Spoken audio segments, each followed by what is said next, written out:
Hey, good morning, my friends. I'm Live Chief Meteorologist Mark Torregrossa here. We'll see how this goes. My voice is a little raspy today, so if I hit stop, it may be because I can't talk anymore. But here we go. Let's get right to it and show you that the warm weather is going to continue for 2 more days. Then it all comes to an end. So what you're looking at here is you're looking at the European model, and we'll set it into motion for you. And so when you see us with red lines covering over us, that means fairly warm temperatures. So that'll be today, especially tomorrow. And there you can see the tropical system down in the south into Florida. That's actually slowing down our cold air. Look at the cold air building to the north and west, Dakotas and in Canada. That's actually slowing our cold air down. So thank you to Nicole for an extra day of warmth. Now, this is Friday morning, and we're still into the warmth in the morning hours, but the cold front comes through during the day, and by evening, the north wind will pick up, and then by Saturday morning, it will be a whole different temperature regime, and that will last for quite a while.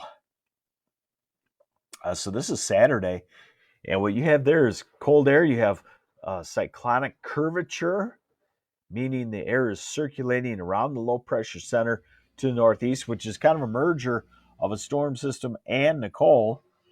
And so that cyclonic curvature in the cold air, that's a lake effect snow situation, not one that'll last long. It'll last into Sunday and then break down because the wind flow breaks down.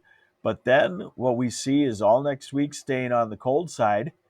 And we see that by Wednesday or Thursday, a reinforcing shot of cold air comes down, and maybe next week we get our first significant lake effect snow in the northwestern part of the state, maybe even in the southwest corner of Michigan. Here's a little different perspective on it for you. So dry today and tomorrow. This is tomorrow, and we're in a nice southwesterly flow. Then here comes our cold front. This is Friday morning, Friday afternoon, and Friday evening.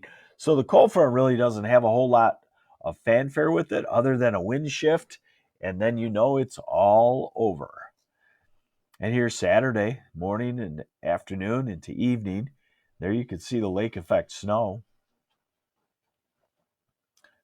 And then we go into next week. And as typical, 3 or 4 days later, a reinforcing shot of cold air and something like that. And that says, hey, several inches of lake effect snow in the classic lake effect snow belts.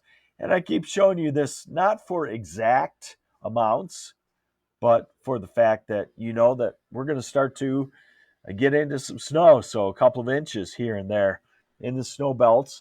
And as we get to late next week, maybe several more inches on a reinforcing shot of cold air.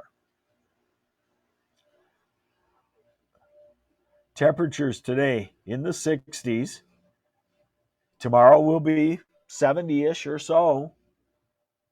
And then Friday still warm early in the morning at 60 degrees, but falling temperatures. So you can see 60 in the east, 40 in the west. And then Saturday, falling temperatures. You wake up to morning highs in the 40s, falling temperatures. By Sunday, only a high of 35-ish in a lot of places. And by Monday, 30s. Tuesday, upper 30s to near 40. And Wednesday. And then the reinforcing shot of cold air next Thursday into Friday. So we do have some cold air on the way. I was hoping I could make it through without that. Sorry. So there you have it. Pretty easy concept. Next 2 days, great. Today, very good. Thursday, great if you want warm weather. Friday, the changeover day. And then it's to what we know will happen. A good preview of winter weather on the way next week. Take care. I'm MLive Chief Meteorologist Mark Torregrossa. Thanks for joining me on the MLive Morning Weather Update.